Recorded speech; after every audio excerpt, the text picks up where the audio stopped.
सुखदेव जी कहते हैं, राजन, भगवान की परम मंगलमयी बाल लीलाएं ब्रजमंडल की भूमि पर हो रही हैं।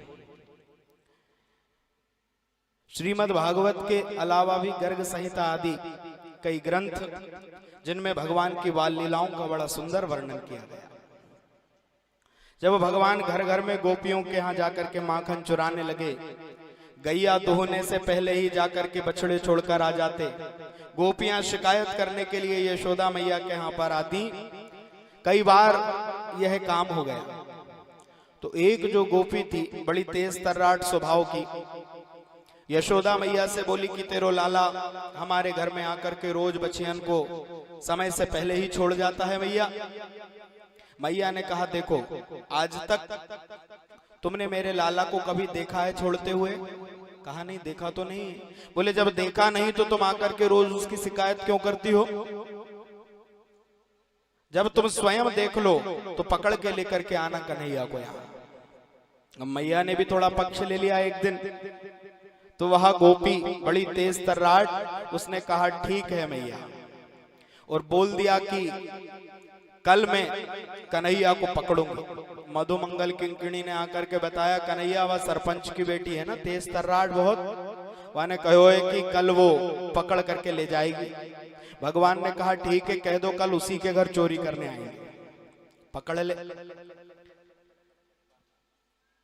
गोपी दरवाजे के पीछे छिप करके खड़ी है, द्वार खोल दिया, माखन की मटकियां लटक रही हैं। सने सने भगवान ने प्रवेश किया और चोरों की भांति जब भगवान अंदर आने लगे हाथ आगे बढ़ा के, तो ज्यों भगवान का हाथ आया कि उस गोपी ने भगवान का हाथ पकड़ लिया। कन्हैया, रोज तू बच रहा था, आज तुझे तेरी मैया के पास में लेकर के जाऊंगी और बताऊंगी कि देखो कन्हैया हमारे घर चोरी करने आया था।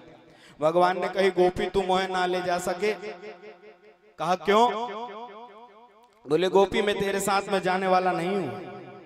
तो गोपी बोली कि कन्हैया तू मेरे साथ में ना जाएगो तो ध्यान रखना, मैं तो यहीं बांध के चली जाऊंगी और यशोदा मैया को लेकर के आऊंगी यहीं कि देखो हमारे घर में है आपका चोर।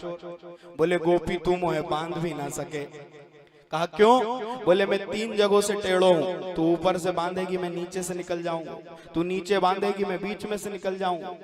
गोपी तू मोहे बांध भी ना सके। अब गोपी को बातों में इतना उलझा लिया कि वो तेज तर्राट गोपी धीरे धीरे भगवान की बातों में फंसती चली गई। बोले, गोपी मोहे तो वो ही बांध सके जिसने 3.5 गांठ को फंदा लगाना सीखो है। आवे गोपी तो है? बोले, नहीं कन्हैया मोहे तो नहीं आवे। तो है आवे कन्हैया? बोले, हाँ गोपी मोहे तो आवे। खड़ी हो जाया खंबा के सामने। गोपी खड़ी, भगवान ने पहला अलमेटा पैर पर, दूसरा कमर पे, तीसरा गर्दन पे और महाराज पीछे लेके 1.5 गांठ बांध दी। बोले, गोपी अब तू हिल सके ना डुल सके, ऐसा है ये 3.5 गांठ का फंदा, समझ गई? बोले, हाँ कन्हैया समझ गई, ये तो बहुत अच्छे से बांध दिया तूने, अब छोड़ दे जल्दी से। तो भगवान ने कहा, गोपी हमने भी अपने गुरु से बांधना ही सीखा है, छोड़ना तो हमें भी नहीं आता। उस तेज तर्राट गोपी को बांधकर शुकाचार्य कहते हैं, राजन, भगवान ने उसके घर में डकैती करी, माखन खाया, दूध दही मई सब गिराया, बंदरों को बुलाया, मित्रों को बुलाया और रोज भगवान की कोई ना कोई लीला निरंतर ऐसी ब्रजभामाओं के मनोरथ को पूर्ण करने के लिए चलती रही।